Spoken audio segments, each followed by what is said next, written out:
Okey, 7 perkara wajib yang perlu anda tahu apabila anda tibanya di campsite. Jom saya kongsi dengan anda.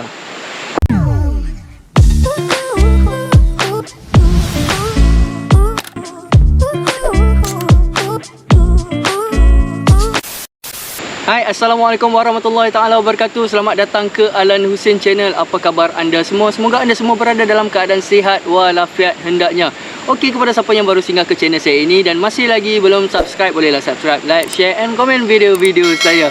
Okey, untuk video kali ini saya nak kongsikan satu tip kepada anda semua. Kongsian yang mungkin anda boleh dijadikan satu panduan lah kepada anda. Okey, 7 perkara penting wajib anda tahu bila anda tibanya di campsite. Jadi saya kongsikan dengan anda. Yang pertama adalah mestilah kita kena baca doa sebelum kita pergi bercamping. Okey, baca doa ni bolehlah anda baca doa dalam kereta ke, semasa on the way nak pergi camping, ataupun dah tiba ke campsite tu, bacalah sedikit doa. Kita sebagai orang Muslim boleh baca doa yang sesuai supaya memudahkan urusan kita dan camping kita berjalan dengan lancar. Dan bagi orang yang bukan Islam, bolehlah baca doa mengikut kepercayaan masing-masing. Itu tips yang pertama. Jangan lupa baca doa tu supaya kita dapat menghindarkan apa-apa yang perkara tidak diingini berlaku semasa kita pergi bercamping. Okey, yang kedua ni bila anda sampai ke campsite, anda boleh parking kenderaan dan cek tempat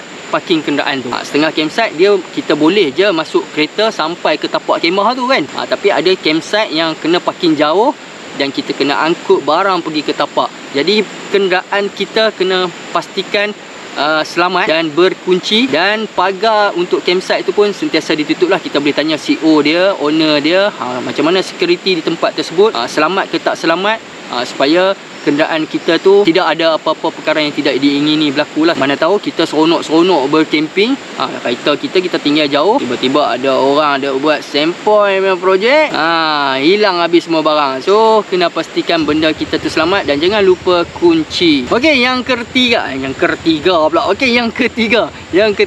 ni, bila kita sampai ke campsite, kita check kita punya booking lah. Kita daftar dulu. Setengah campsite kita perlu check kita punya booking. Walaupun kita booking secara online, kita booking secara call ke apa semua, kita transfer bank online semualah. Jadi bila kita sampai ke campsite, kita kena jumpa owner campsite ataupun CEO dia. Make sure betul pada tarikh tersebut kita camping, berapa tapak kemah, berapa orang kita punya pack lah untuk kita camping. So jangan main terjah saja, jangan sampai campsite terus pergi pacak kemah, tiba-tiba lagi kena halau pula kan. So bila kita masuk rumah orang, kita kena jumpa lah owner dia dulu, minta kebenaran dan minta dia tunjuk tapak kemah mana yang kita dah lock, ataupun tapak kemah yang mana yang masih available untuk kita pergi bercamping. Okey, ingat tu. Okey, bila kita sampai ke campsite, perkara wajib yang anda perlu tahu, kena ambil tahu adalah kita tinjau dulu kawasan sekeliling campsite. Jangan terus bawa barang, pacak kemah, kita tak tengok kawasan sekeliling dia. Okey, kadang-kadang dah bawa barang banyak-banyak, tiba-tiba alamak jauh tempat jauh ke apa semua, jadi susah. Jadi kita parking kereta, kita jalan dulu masuk ke campsite, kita tengok kawasan sekeliling, tengok tapak yang sesuai, dan tapak tu sama ada kita boleh tengok pokok yang tinggi-tinggi tu. Kalau pokok yang dah lama usianya, mungkin ranting atau dahan akan jatuh ke kita punya tapak kemah, dan mungkin pada musim-musim buah ni ada buah durian ke, buah apa yang jatuh, tiba-tiba terkena kemah kita, terkoyak sana sini, terkena flysheet kita, akan membahayakan lah orang kata ahli family kita. So kita kena tinjau dulu, tengok tapak mana yang sesuai. Kita tengok juga keadaan sekeliling, sama ada tapak kita tu bukan laluan air, mungkin bukan tempat laluan air ataupun air yang bertakung, boleh menyelamatkan kita apabila berlakunya hujan yang lebat. So kemah kita tak adalah terapung so tak adalah basah. Itu perkara yang penting juga untuk anda tahu. So boleh ambil masa sedikit, mungkin dalam 15 minit 20 minit, ronda-ronda dulu kawasan campsite. Lepas tu barulah kita pacak kemah. Okey, yang kelima, bila anda dah tinjau-tinjau tadi, anda cuba tengok kemudahan yang disediakan di campsite tersebut. Kita boleh tengok toilet, kita boleh tengok sinki, paip air, surau, apa-apa kemudahan yang disediakan di campsite lah. Okey, supaya memudahkan urusan kita apabila pergi bercamping. Adakah toilet tu jauh dengan tapak kemah kita ataupun dekat saja, dan adakah ada surau. Kalau tak ada surau, so kita kenalah semayang ataupun solat di dalam tent kita lah. So benda-benda tu pun penting untuk kita tahu terlebih awal, dan memudahkan kita juga apabila kita bercamping. Kita dah tahu awal tempat-tempat kemudahan yang disediakan tu, terutamanya pada waktu malam, supaya kita tak adalah tergagal-gagal ataupun susah untuk pergi ke tempat-tempat kemudahan tersebut. Okey, yang keenam, ini paling penting kepada kita untuk kita pergi berkemping. Kita kena cek anak sungai. Kita pergi, mungkin campsite tu ada anak sungai, ataupun kita pergi ke air terjun, ataupun kita pergi ke kolam ke. Okey, kita kena cek dululah tempat-tempat yang untuk anak-anak mandi apa semua, mengadakan aktiviti-aktiviti tersebut. Pastikan air sungai ataupun pastikan tempat tu tidak terlalu bahaya. Air sungai cetek ke, deras ke, dalam ke tak. So kita kena tahu tempat-tempat yang boleh anak-anak untuk mandi. Jadi kita boleh tanya CEO, kita boleh tanya owner, air ni dalam tak, kat sini dalam tak, kat mana yang bahaya, kat mana yang sesuai mandi. Mungkin dia lebih arif tentang campsite dia, dia tahu.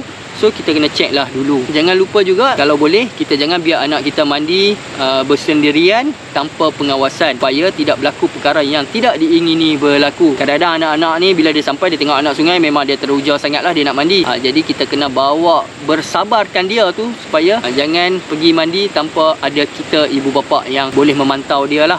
So kita kena mengiringi dia untuk kita mandi, dan kalau tempat tu dah selamat, bolehlah kita tengok daripada jauh, ya kan. Tapi still kena menjaga keselamatan dan mengawasi dia setiap masa. Dan lagi satu, kalau ada kelengkapan mandi yang orang kata selamat, seperti life jacket, so kita boleh pakai, ataupun pelampung kita boleh sediakan untuk anak-anak kita mandi. Okey, yang terakhir, yang ketujuh, ini paling penting. Bila kita sampai ke campsite, yang wajib anda tahu adalah bila kita nak set up kemah dan fly, kita pastikan kedudukan kemah dan fly kita itu sesuai untuk kita. Sama ada kita nak menghadap anak sungai ke, kita nak menghadap pokok ke, kita nak menghadap surau ke, kita nak menghadap toilet ke, itu adalah kita yang tentukan. Kita kena ada perancangan, nak set up kemah, nak set up fly sheet, sama ada kemah di belakang, fly sheet di atas ke, fly sheet di depan, tepi ke, kiri kanan ke, itu terpulang kepada kita. Kita yang tentukan, kita ikut selera dan keselesaan kita masing-masing. Okey, kedudukan itu penting. Dan apabila kita nak set up kemah, kita nak set up fly sheet kita, ruang untuk kita berkemping, tali yang kita pack tu tidaklah mengganggu jiran-jiran sebelah. Kadang-kadang campsite ni dah terlalu pack sangat, kata tali tu bersilang-silang. Janganlah tali kita pergi ke kemah sebelah, ke kemah jiran, dan mengganggu pergerakan-pergerakan lah. Nanti tak seronok pula kan. Jadi kita pastikan kedudukan itu sesuai. Kita rancang dulu sebelum kita set up kemah kita untuk kita pergi berkemping. Okey, itu saja perkongsian saya untuk anda semua. 7 perkara penting yang wajib anda tahu bila anda tiba di campsite. Semoga perkongsian saya ini dapat memberi manfaat kepada anda semua. Jangan lupa subscribe, like, share and komen video-video saya. Semoga kita berjumpa lagi di next video. Assalamualaikum. Selamat berkemping untuk semua. Bye.